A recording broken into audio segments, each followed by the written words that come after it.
कयो हिन घड़ियूं अलोलियूं अव्हां सहाणे हिसाब थी कयूं हिन घड़ियूं अलोलियूं अव्हां सहाणे हिसाब थी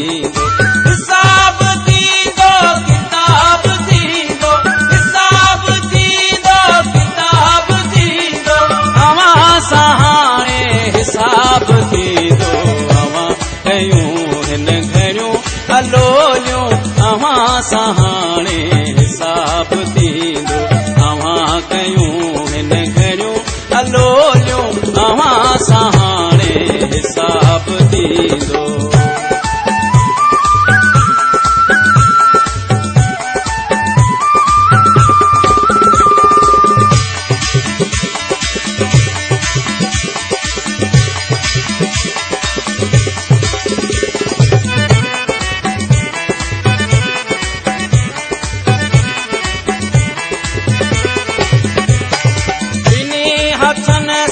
बई किनारा लुटिया सिंधुआ जा तो साल सारा इन्हीं हथन सां बई किनारा लुटिया सिंधुआ जा तो साल सारा नगर नगर मां लगन पिया नारा ही उभडारींदा अचन उभारा ठाहियो के टांडन जहिड़ियूं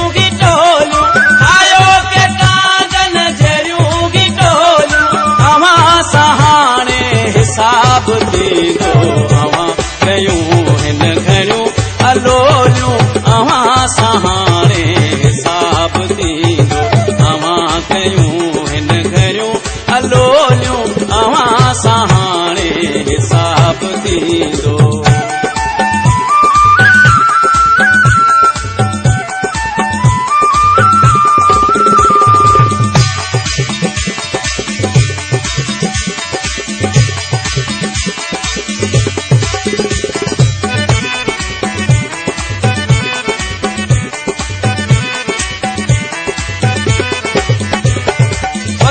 जा वेढ़ंदा रुगो नराणा ख़बर ख़बर हीलयूं हिलाणा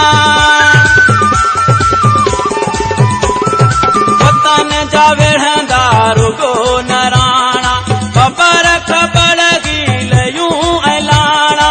अव्हां सां अटकी पवंदा पाणा धोके धारियल जा ही कढंदा धाणा वतन जो वण टिण बोले पियो बोलियूं वतन जो वण टिण बोले पियो बोलियूं अव्हां सहाणे हिसाब थींदो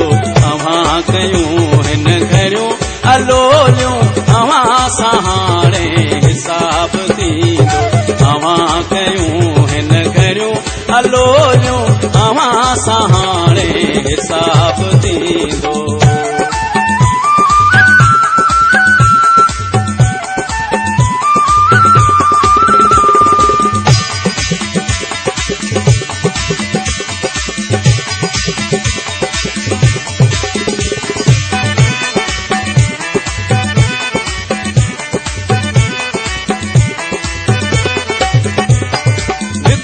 वधायो वठन वधायूं सदाऊं मुंशी अॾण आयूं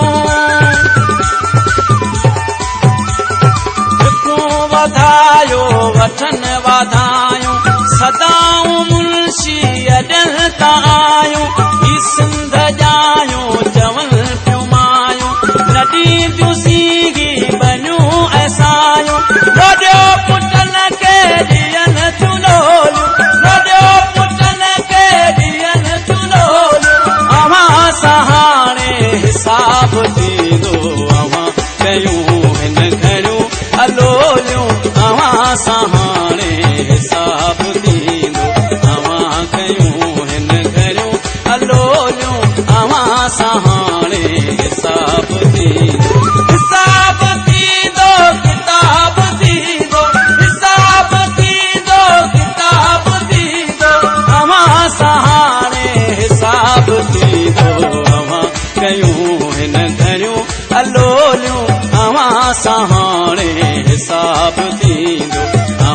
कयूं हिन घणियूं अलोलियूं अवां सां